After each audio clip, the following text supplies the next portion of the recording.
I mentioned before we went to the break that the Mariners are doing something extremely interesting. They got a young guy in their system named Colt Emerson. He's going to be a star. They're banking on he's going to be a star. He's never played a major league game. He's the number 7 prospect, as you can see there. They signed him to an 8-year, $95 million extension. It's worth up to $130 million for a kid that has not seen a major league pitch. This is incredible. It's never been done on this scale. I said it reminded me of what the Indians did in the early to mid 90s when they made long-term bets on Albert Bell, Manny Ramirez, Jim Thome, Carlos Baerga. They knew they had these young prospects in the system, and instead of rolling the dice and keeping them for just a couple of years, they said, we've got something in every one of these guys. We're going to give them more money than they thought they'd ever see in their life, extend them out, and that's why they were the dominant team in baseball throughout the mid-90s, even though they didn't win a World Series. Should they do this with should they do this with Chase DeLauter? Yes, they should. Make that bet. This is what you got to do. If you're not going to spend the money, make the bet now. Yeah. Should Chase DeLauter accept this deal? Absolutely not. Do not accept this deal, because if you get to the point, if it's in Chase's best interest, say no now if you think you're going to be that good, because when you're up, you're going to make a lot more money. What's he make right now?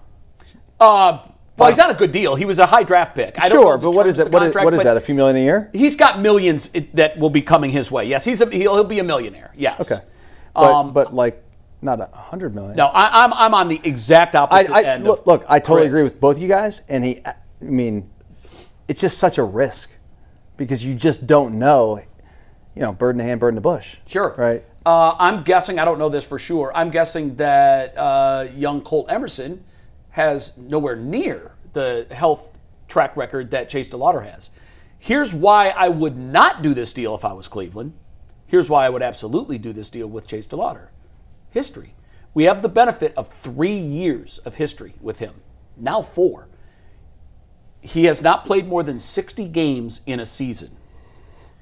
He has not played 162 games in 3 years. That's the duration of one major league season. He has played 5 games as a major leaguer, and in the first at-bat of his 6th game, he injures himself and has to come out. Some guys just are prone to injury. You've played with guys that were prone to injury. You knew guys that were prone to injury. There's also those guys that you can look at and say, man, if he just hadn't have been hurt. Well, before you can get to ability, you've got to be available. And I don't know that that's a bet that I'd be willing to make. If I'm Chase DeLauter and I've spent more than half my career on the DL, and someone says, I'll give you $100 million right now for an 8-year contract, I'm like, where do I sign? How fast can I sign this? If I'm the Guardians, I can't do that deal because we're a small market team. We can't miss. You can't miss on a deal like that. If you do, it's like the Browns and Deshaun Watson. It's going to set you back. They're going to have one of those contracts, and that's Jose Ramirez. I don't think they're going to do that. I hope I'm wrong on Chase DeLauter. I hope he can put this injury thing behind him. But until he does, I'm going to go on past results. And I think it's a shaky bet. Who was it we had years back that was Grady Sizemore? Sizemore. Yeah. Grady played himself into early retirement. Injury prone too, right?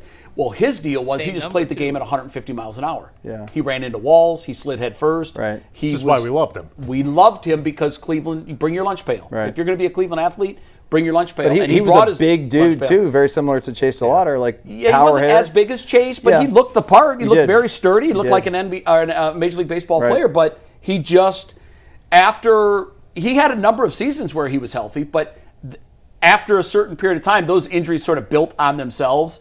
If you got a lower half injury, you are prone to get other lower half injuries too because you're overcompensating for whatever it is that injured. I hope I'm wrong. I hope DeLauter has a 12-year career, 14-year career in Cleveland and ends up being the player we hope he will be. But I'd be shocked if Cleveland offered that kind of a deal. I'd be more shocked if he didn't sign it. I was going to say, this seems like a move that the Guardians wouldn't make. They are so smart and calculated with their moves. Yeah. This would be a risk, and it's a risk that I just don't feel like they would feel comfortable taking. No, here's their risk. Yeah, let's go out and sign Bell or Zunino You know, those are the free agent moves they've made. You know, they let's get a guy. We're sign Reese Hoskins and play him in 2 games for 2 years. Yeah, and look, Reese Hoskins so far looks the part. Might end up being a good deal, but they don't play him every day. They don't play him every day, and it's the low-level free agents that they can flirt with. The days of them signing anybody to a contract that's worth over $100 million. Now, the new owner, when Blitzer takes over in a couple years, all that will probably change.